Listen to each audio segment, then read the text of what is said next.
కేంద్ర ప్రభుత్వము new electricity పాలసీని తీసుకొస్తోంది. ఈ న్యూ ఎలక్ట్రిసిటీ పాలసీకి అనుగుణంగా ఈ బడ్జెట్ సెషన్లోనే ఎలక్ట్రిసిటీ అమెండ్మెంట్ యాక్ట్ కూడా తెస్తుంది, విద్యుత్ సవరణ చట్టం. సో విద్యుత్ సవరణ చట్టం అన్నప్పుడల్లా విద్యుత్ వినియోగదారుల గుండెల్లో రైలు పరిగెత్తాల్సిందే.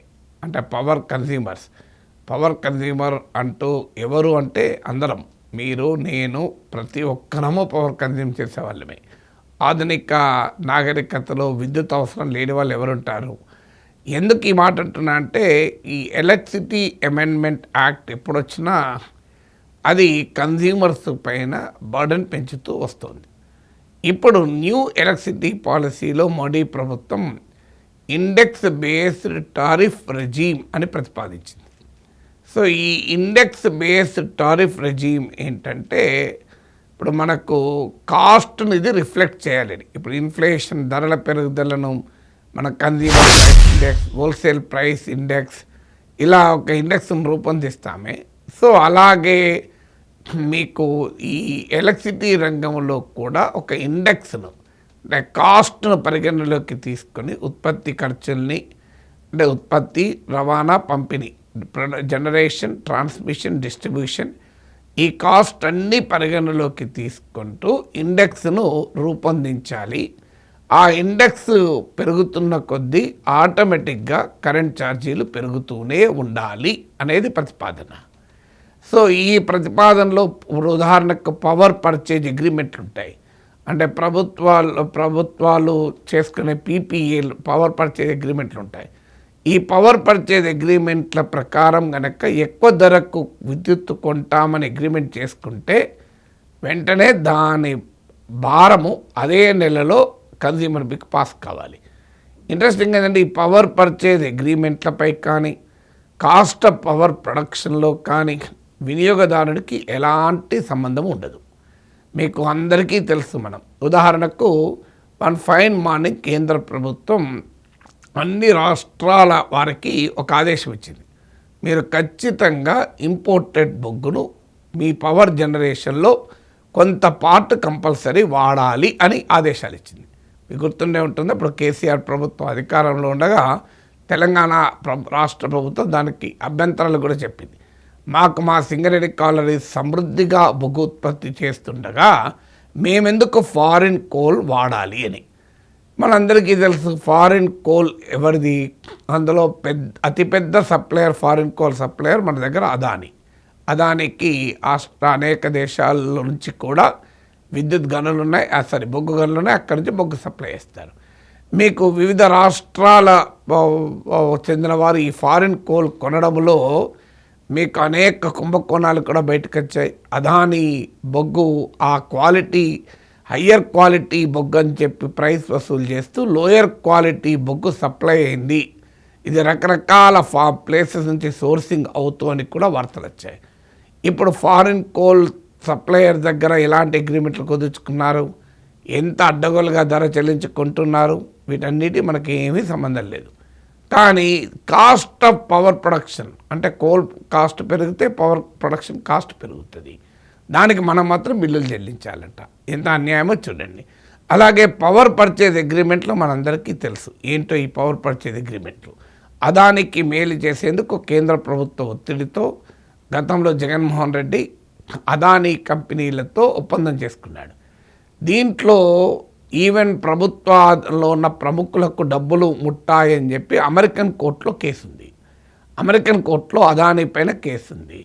దానిపైన ఇక్కడ అధికారంలో తెలుగుదేశం పార్టీ నాయకత్వంలో కూటమి వచ్చినా అది అదానితో లింక్ ఉంది కనుక జగన్మోహన్ రెడ్డికి లంచాలు ఇచ్చారని చెప్పి అమెరికన్ కోర్టులో ఆరోపించినా ఇక్కడ మాత్రం ప్రభుత్వం ఏమీ అనడం లేదు.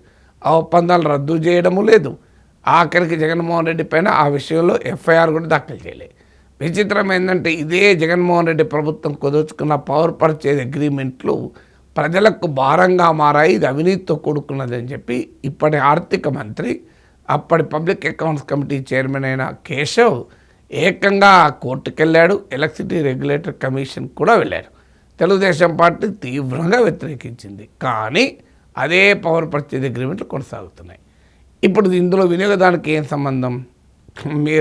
మీరు అవినీతికి పాల్పడో లేకుంటే కుంభకోణాలు చేసో మీరు పవర్ పర్చేజ్ అగ్రిమెంట్లు తక్కువ ధరకు వచ్చేదాన్ని ఎక్కువ ధరకు మీరు చేసుకున్నారనుకోండి, కానీ ఆ భారం మాత్రం వినియోగదారుల మీద పడుతుందట. అందరికీ తెలుసు సోలార్ విద్యుత్ కాస్ట్లు విపరీతంగా పడిపోతున్నాయి. అలాంటిది 30 ఏళ్లకు సోలార్ విద్యుత్తు పైన ఒప్పందాలు చేసుకుంటారు. అది ఎలా కరెక్టు? ఈ పవర్ పర్చేజ్ అగ్రిమెంట్లలో ప్రైవేట్ పవర్ కంపెనీలకు భారీగా లాభాలు వచ్చే పని. Privatisation of profits, nationalisation of losses. So ఇప్పుడు ఆ భారం అంతా అంటే అవినీతితో కూడుకున్న విద్యుత్ కొనుగోలు ఒప్పందాలు చేసుకున్నా, అవినీతితో కూడుకున్న బొగ్గు పంపిణీ ఒప్పందాలు చేసుకున్నా, ఆ కాస్ట్ ఆఫ్ ప్రొడక్షన్ పెరిగిపోయింది కనుక ఆ భారం అంతా వినియోగదారులు చెల్లించాలి అని. మరి వినియోగదారుల కాస్ట్ ఆఫ్ ప్రొడక్షన్ నిర్ణయించడంలో కానీ పవర్ పర్చేజ్ అగ్రిమెంట్లో కానీ ఏమైనా పాత్ర ఉందా? సో మనకు సంబంధం లేని అంశంలో కూడా ధరలు పెరిగితే అది మనపైన నెడుతుందట ఈ కొత్త ఎలక్ట్రిసిటీ పాలసీ. ఈ ఎలక్ట్రిసిటీ అమెండ్మెంట్ యాక్ట్ ప్రకారం కాస్ట్ ఆఫ్ ప్రొడక్షన్ను రిఫ్లెక్ట్ చేయాలి విద్యుత్ టారిఫ్లు. పవర్ పర్చేజ్ అగ్రిమెంట్లలో ఎక్కువ కాస్ట్ కనుక ఒప్పందాలు చేసుకుంటే ఆటోమేటిక్గా ఆ కాస్ట్ వినియోగదారునికి ట్రాన్స్ఫర్ కావాలి. అయితే కొన్నిసార్లు పవర్ పర్చేజ్ అగ్రిమెంట్లు ఎక్కువ కాస్ట్ మారుతూ ఉంటుంది కనుక ఒక స్టెబిలైజేషన్ ఫండ్ కూడా చేసుకోవాలి. అంటే అర్థం ఏంటి? ఉదాహరణకి ఇవాళ తక్కువ కాస్ట్కు పవర్ పర్చేజ్ అగ్రిమెంట్ చేసుకున్నారు, కానీ భవిష్యత్తులో ఎక్కువ కాస్ట్ ఉండొచ్చు కనుక ఇప్పుడే కాస్త ఎక్కువ వసూలు చేసి స్టెబిలైజేషన్ ఫండ్గా ఏర్పాటు చేయాలి. అట్లా కూడా స్టెబిలైజేషన్ ఫండ్ వల్ల కూడా మన దగ్గర ఎక్కువ కరెంటు బిల్లులు వసూలు చేయాలనేది ప్రభుత్వ వైఖరి. అన్ఫార్చునేట్లీ ఏంటంటే ఈ విద్యుత్తు కంకరెంట్ ఉమ్మడి జాబితాలో ఉంది. అందువల్ల కేంద్రము చట్టం చేయొచ్చు, రాష్ట్రాలు చట్టం చేయొచ్చు. ఇక రాష్ట్రాల చట్టానికన్నా కేంద్ర చట్టమే చెల్లుతుంది. అంటే రాష్ట్ర ప్రభుత్వాలకు వేరే వెసులుబాటు కూడా ఉండదు, కేంద్రం ఆదేశాలను ఫాలో కావాల్సిందే. కానీ ఇక మరి ప్రభుత్వం ఎందుకని ఈ విధానాన్ని చేపడుతుంది? Let me also tell you the government defence also. ప్రభుత్వ వాదన ఏంటంటే భారతదేశంలో విద్యుత్ రంగం చాలా నష్టాల్లో ఉంది. వేల కోట్ల నష్టాల్లో డిస్కామ్లు ఉన్నాయి. దీనికి కారణము ఏంటంటే విద్యుత్ పంపిణీలో భారీ నష్టాలతో కూడుకున్నది. ఇప్పుడు 2025లో ప్రభుత్వ డేటా ప్రకారం 15.04% of the power supplied was for losses అని. దాంతోపాటు ఇంకో సమస్య ఏంటంటే మన దేశంలో డిఫరెంట్ కేటగిరీస్ ఆఫ్ కన్జ్యూమర్కు డిఫరెంట్ ప్రైసెస్ ఉంటాయి. దీన్నే క్రాస్ సబ్సిడైజేషన్ అంటారు. ఇది పబ్లిక్ సెక్టార్ సర్వీసెస్ అన్నిట్లో ఈ క్రాస్ సబ్సిడైజేషన్ ఉంటుంది. అంటే ఇప్పుడు ఉదాహరణకు రెసిడెన్షియల్ కేటగిరీ గృహ వినియోగదారులు తక్కువ చెల్లిస్తారు, అంటే ఉత్పత్తి ఖర్చు కన్నా తక్కువ చెల్లిస్తారు. మీకు అలాగే అగ్రికల్చర్కి అయితే ఉచిత విద్యుత్ ఉంటుంది. మరి ఈ భారం అంతా ఎవరు మోస్తారంటే ఇండస్ట్రీ వాళ్ళు మోస్తారు. ఇప్పుడు ఈ న్యూ ఎలక్ట్రిసిటీ పాలసీ అలా ఉండకూడదు. ఎవరి కాస్ట్ వారే భరించాలి. ప్రభుత్వం ఎవరికైనా సబ్సిడీ ఇవ్వాలనుకుంటే డబ్బుల రూపంలో ఇవ్వాలి తప్ప మీరు ఆ భారాన్ని ఇంకొకరిపైన మోపకూడదు అని. అంటే దీన్ని బట్టి ప్రభుత్వం ఉన్న ఆప్షన్ ఏంటి? ఒకటి అగ్రికల్చర్కు ఉచిత విద్యుత్ ఇచ్చినా, లేదా రెసిడెన్షియల్కు తక్కువ రేటుకు విద్యుత్ సప్లై చేసినా ఆ సబ్సిడీని ముందుగానే రాష్ట్ర ప్రభుత్వం ప్రకటించి ఇయర్ బిగినింగ్లోనే చెల్లించాలి డిస్కామ్లకు. లేదనుకుంటే మీకు ఆ ప్రైస్ ఆ రేట్ను కన్జ్యూమర్ మీదకి పాస్ ఆన్ చేయాలి. ఎక్కడ మన అందరికీ తెలుసు రాష్ట్ర ప్రభుత్వాలకున్న సంక్షేమ పథకాల భారం రీత్యా ఆచరణలో అది జరగదు. ఏం జరుగుతుంది అంటే ఆ భారం స్లోగా జనం మీదకి వెళ్ళిపోతుంది. మీకు ఇండస్ట్రీ వారు ఆ భారం మోయరు అని. అంటే క్లియర్గా ఇండస్ట్రియల్ సెక్టారు, కార్పొరేట్ సెక్టార్కు విద్యుత్ ఛార్జీలు తగ్గుతాయి, గృహ వినియోగదారులకు అలాగే మీకు అగ్రికల్చర్కు పెరుగుతాయి. ఒకవేళ ప్రభుత్వం అగ్రికల్చర్కు ఉచిత విద్యుత్ ఇచ్చినా గృహ వినియోగదారులకు తప్పదు. ఒకవేళ ప్రభుత్వం పేద వినియోగదారులంటూ ఒక 100 యూనిట్లలో వారికి ఉచితంగా ఇచ్చినా అదంతా కలిసి ఎవరి మీద పడుతుంది? మిడిల్ క్లాస్ కన్జ్యూమర్స్కు మాత్రం అనివార్యంగా మనకు కరెంటు షాక్ తగలడం గ్యారంటీ. ఎందుకంటే మిడిల్ క్లాస్ ఎఫెక్ట్ అయ్యేది ప్రభుత్వ సబ్సిడీలు ఉండని వర్గం ఏదైనా ఉందంటే మిడిల్ క్లాసే. పారిశ్రామిక వర్గానికి ప్రభుత్వ సబ్సిడీలు రాయితీలు ఉంటాయి, పేదవారికి ప్రభుత్వ రాయితీలు ఉంటాయి. ఏవి ఉండని వారు బక్రా ఎవరంటే middle class. So middle class కన్జ్యూమర్స్కి మాత్రం భారీగా విద్యుత్ ఛార్జీలు వడ్డించబోతున్నారు.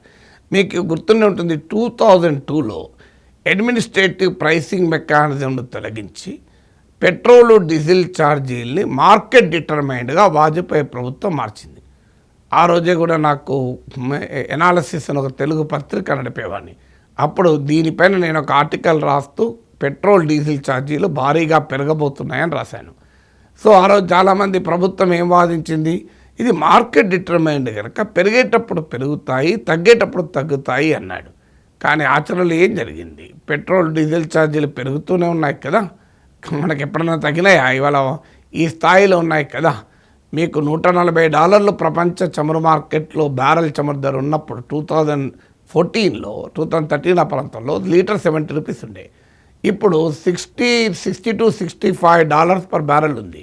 ఇప్పుడు మరి 100 రూపీస్ ఎందుకు దాటింది? సో అందువల్ల మీకు అడ్మినిస్ట్రేటివ్ ప్రైసింగ్ మెకానిజం ఎత్తివేస్తే ఫ్రీ మార్కెట్ డిసైడ్ చేస్తుందంటే, మార్కెట్ డిటర్మైన్డ్ ప్రైసెస్ అంటే మరి నార్మల్గా ప్రపంచ చమురు మార్కెట్లో ధరలు తగ్గితే తగ్గాలి కదా, ఎందుకు తగ్గలేదు? మరి $140 పర్ బ్యారెల్ ఉన్నప్పుడు 70 రూపీస్ ఉండడం ఏంటి? $60 to $65 పర్ బ్యారెల్ ఉన్నప్పుడు 100 రూపీస్ ఉండడం ఏంటి? ఇక్కడే కదా మతలబ్ అనేది. సో అందువల్ల మనకు క్లియర్గా అర్థమవుతుంది, రేపు పెట్రోల్ డీజిల్ రంగంలో ఏం జరిగిందో కరెంటు రంగంలో కూడా అదే జరగబోతుంది. ఇవాళ అర్థంగా 2002లో నేను ఆర్టికల్ రాస్తే చాలామంది మీరు ప్రభుత్వాన్ని విమర్శిస్తారు కనుక రాస్తున్నారన్నారు. 2026లో అర్థం కావట్లేదు, 24 ఏళ్ళ అనుభవం. ఇప్పుడు కరెంటు ఛార్జీలు కూడా మీరు చూడండి, ఇప్పుడు కడుతున్న కరెంటు బిల్లులకు నెక్స్ట్ 5 ఇయర్స్లో డబుల్ కట్టాల్సి ఉంటుంది, రెట్టింపు కట్టాల్సి ఉంటుంది. మామూలుగా కూడా ఉండదు. చూడండి, వాసిపోయే స్థాయిలో కరెంటు బిల్లులు రాబోతున్నాయి మనకు. ఇక ఎందుకంటే నేను ఈ క్రాస్ సబ్సిడైజేషన్ డేటా కూడా మీ ముందు పెడతాను. కాస్ట్ ఆఫ్ ప్రొడక్షన్ ఎంత, ఒక్కొక్క సెక్టార్ వినియోగదారుడు ఎంత కడుతున్నాడు, క్రాస్ సబ్సిడైజేషన్ వల్ల సామాన్య ప్రజలకు ఎలా లాభం జరుగుతుందో చెప్తాను. మీకు పవర్ మ్యాథ్ వివరిస్తాను. దాని నుంచి క్రాస్ సబ్సిడైజేషన్ లేకపోతే ఏ స్థాయిలో ధరల భారం గృహ వినియోగదారులు మీలాంటి నాలాంటి వినియోగదారుల మీద పడుతుందో లెక్కలు చెప్తాను. ఇప్పుడు మీకు ఓవరాల్గా మీకు cost of electricity supply in India, average cost of electricity supply India కొంటే, ఇప్పుడు ఉదాహరణకు థర్మల్ పవర్ కో రేట్ ఉంటుంది, సోలార్ పవర్ కో రేట్ ఉంటుంది, బొగ్గు బ్లాకులు దగ్గరలో ఉన్న చోట ఓ రేట్ ఉంటుంది. అదంతా కలిపి దేశం మొత్తం మీద తీసుకుంటే average cost of electricity supply అంటే జనరేషన్లు అన్నీ కలుపుకుంటే 6.82 రూపీస్, 6.82 రూపీస్ పర్ యూనిట్. కానీ ఇది ఎవరు కడుతున్నారు ఈ స్థాయిలో రేటు అనేది మన లెక్కలు తీస్తే అగ్రికల్చర్ ఉచిత విద్యుత్తు, గృహ వినియోగదారులు 6.47 కడుతున్నారు ఎవరేజ్న. వాస్తవంగా అది కూడా ఏంటంటే అధిక వినియోగదారు, ఒక 2 ఏసీలు రిఫ్రిడ్జ్లు ఇవన్నీ ఉన్న వాళ్ళు భారీ ఎత్తున కడతారు కనుక చిన్న చిన్న వినియోగదారులు గృహ వినియోగదారులకు తక్కువ కాస్ట్ ఉంటుంది కనుక బ్యాలెన్స్ ఎవరేజ్ అయి చెప్తున్నా 6.47 రూపీస్, 6.47 నేషనల్ మొత్తం లేదు ఎవరేజ్. ఇది రాష్ట్రానికి మారుతుంది. కానీ అంటే 6.82 రూపీస్ మనకు సప్లై కాస్ట్ ఉంటే గృహ వినియోగదారులకు దేశం మొత్తం మీద అన్ని రకాల గృహ వినియోగదారులు కూడా కలుపుకున్న 6.47. ఇక అగ్రికల్చర్ అయితే చాలా రాష్ట్రాలు ఉచిత విద్యుత్తు. ఇక మన దేశంలో సప్లై ఎలక్ట్రిసిటీలో 45% అగ్రికల్చర్ అండ్ రెసిడెన్షియలే. ఇక కమర్షియల్ పవర్ అంటే ఇప్పుడు మీరు commercial establishments, shopping malls, cinema theatres ఇట్లాంటివన్నీ ఉంటాయి కదా, ఈ కమర్షియల్ ఎస్టాబ్లిష్మెంట్స్కు ₹10.49 చెల్లిస్తారు పర్ యూనిట్. ఇక మీకు ఇండస్ట్రీ ₹10 చెల్లిస్తుంది. అంటే చాలా క్లియర్గా అగ్రికల్చర్కి ఫ్రీగా రావటానికి కానీ గృహ వినియోగదారులకు ముఖ్యంగా తక్కువ కన్స్యూమ్ చేసే ఇళ్లకు, పేద లోయర్ మిడిల్ క్లాస్ వరకు, ఈవెన్ మిడిల్ క్లాస్ వరకు కూడా ఇవాళ తక్కువ కాస్ట్ ఎందుకు ఉంది అంటే cross subsidisation. Upper middle class వాళ్ళు ఎక్కువ చెల్లిస్తున్నారు, ఇండస్ట్రీ అండ్ కమర్షియల్ వాళ్ళు ఎక్కువ చెల్లిస్తున్నారు కనుక. కానీ ఇప్పుడు న్యూ ఎలక్ట్రిసిటీ పాలసీ ప్రకారము ఇప్పుడు కేంద్ర ప్రభుత్వం ఈ బడ్జెట్ సెషన్లో తెచ్చే ఎలక్ట్రిసిటీ అమెండ్మెంట్ యాక్ట్ ప్రకారం ఈ క్రాస్ సబ్సిడైజేషన్ ఎత్తివేయాలి. దీనివల్ల ఇండస్ట్రీకి భారం అవుతుంది అనేది వాదన. దీనికి ప్రభుత్వం మరి ఇండస్ట్రీకి ఇచ్చే రాయితీల సంగతి ఏంటి? 2019 సెప్టెంబర్లో ఒక 10% కార్పొరేట్ ఇన్కమ్ ట్యాక్స్ తగ్గిస్తే 1,86,000 కోట్లు ఒక ఏడాదిలో కేంద్ర ప్రభుత్వం ఆదాయాన్ని కోల్పోయింది. పారిశ్రామిక రంగానికి లోన్లు రైట్ ఆఫ్ చేయడం లేదా? మరి వాటి సంగతి ఏంది? అవి చెప్పరు. ఇక్కడ మాత్రం పవర్ బిల్లు కార్పొరేట్ ఇండస్ట్రీ ఎక్కువ కడుతోంది అని అంటారు. ఇండస్ట్రీ అసలు పవర్ బిల్లులు మన దేశంలో నిజమే, మీకు ఇతర దేశాలతో పోలిస్తే ఇండియాలో ఇండస్ట్రీ రిలేటివ్గా ఎక్కువ పవర్ చెల్లిస్తుంది. దానికి పరిష్కారం ఏంటి?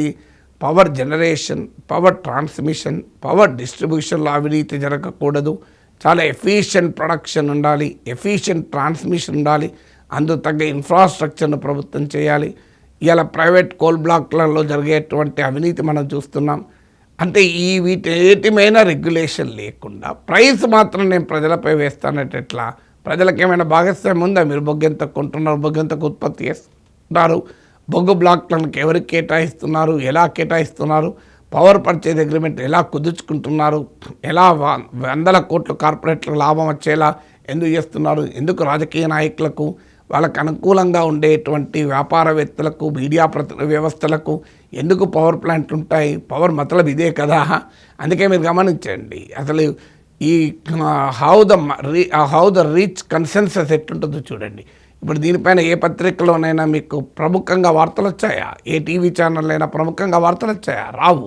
ఎందుకంటే ఇది సామాన్య మానవుడికి ఇబ్బంది పెట్టేది, సంపన్న వర్గానికి బెనిఫిట్ అయ్యేది కనుక దీన్ని పైన ప్రజాభిప్రాయం వ్యతిరేకంగా మారకూడదు కనుక దీని వార్తలు రాయరు. ఇప్పుడు మీరు చూడండి, కరెంటు బిల్లుల భారం మనం మోసేదాకా మనకు తెలియదు.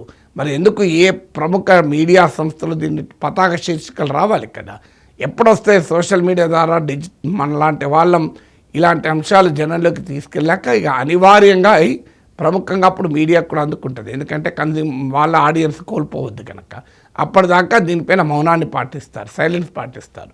సో ఇప్పుడు మీకు ఎలక్ట్రిసిటీ రంగంలో ఈ క్రాస్ సబ్సిడైజేషన్ ఎత్తివేస్తే ఇమీడియట్ ఇంపాక్ట్ ఏమవుతుంది అంటే ఖచ్చితంగా గృహ వినియోగదారులు ఆ భారాన్ని మోయాల్సి ఉంటుంది.